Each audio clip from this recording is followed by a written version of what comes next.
আওয়ামী লীগের প্রভাবশালী সাবেক বেশ কয়েকজন এমপি, ব্যবসায়ী ও আমলাকে গ্রেফতার করা হয়েছে। রাজধানী ঢাকাসহ বিভিন্ন স্থানে অভিযান চালিয়ে তাদের গ্রেফতার করে আইনশৃঙ্খলা বাহিনী।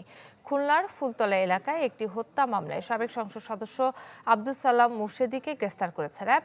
কুষ্টিয়া ৪ আসনের সাবেক সংসদ সদস্য আব্দুর রৌফকে গ্রেফতার করেছে র্যাব।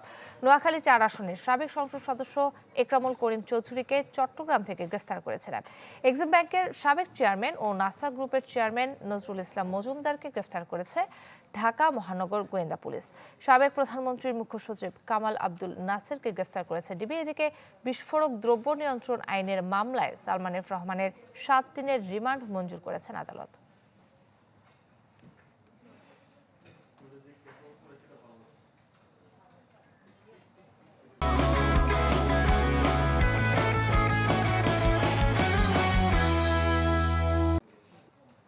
দর্শক, ঢাকার সিএমএম আদালত থেকে যুক্ত হবেন রমেশ হুসাইন, জানবো বিস্তারিত।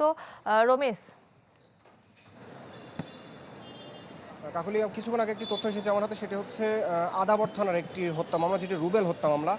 সেই মামলার খুলনায় যিনি সংসদ সদস্য ছিলেন সাবেক সালাম মুর্শেদী, তার বিরুদ্ধে কিন্তু 10 দিনের রিমান্ড আবেদন করা হয়েছে এবং সেখানে বলা হয়েছে যে মামলার এজাহারে বা যেই রিমান্ড আবেদন করা হয়েছিল সেই পিটিশনে আছে যে আদাবরের হক গ্যারেজের সামনে, সেই গ্যারেজের সামনে 5 আগস্ট যেই ছাত্র জনতার যেই গণ অভ্যুত্থান হয়েছিল, সেই গণ অভ্যুত্থানে সেখানে আওয়ামী লীগের কিছু সন্ত্রাসীর কথা বলা হয়েছিল এবং পুলিশের যারা কিছু কতিপয় সদস্যের কথা বলা হয়েছে, যাদের গুলিতে আহত হন রুবেল এবং পরবর্তীতে 7 আগস্ট তিনি চিকিৎসাধীন অবস্থায় মারা যান।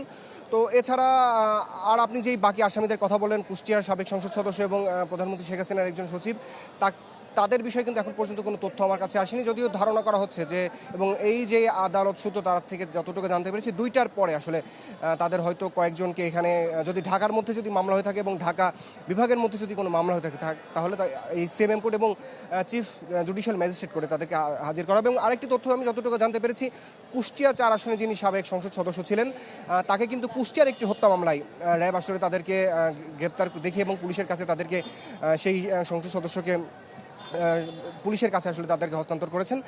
আর আরেকটি তথ্য আমি আপনাকে দিই,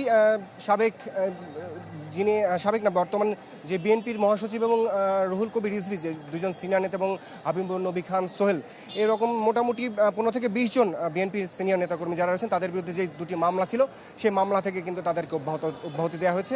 আর এখন পর্যন্ত কাকলি আমার কাছে নতুন কোনো তথ্য নেই, আর বাকি তথ্যের জন্য আসলে আমাদের অপেক্ষা করতে হবে পরবর্তী বুলেটিনের জন্য। রমেশ, আপনাকে ধন্যবাদ। দর্শক, ঢাকার সিএমএম আদালত থেকে সরাসরি যুক্ত ছিলেন সহকর্মী রমেশ হুসাইন।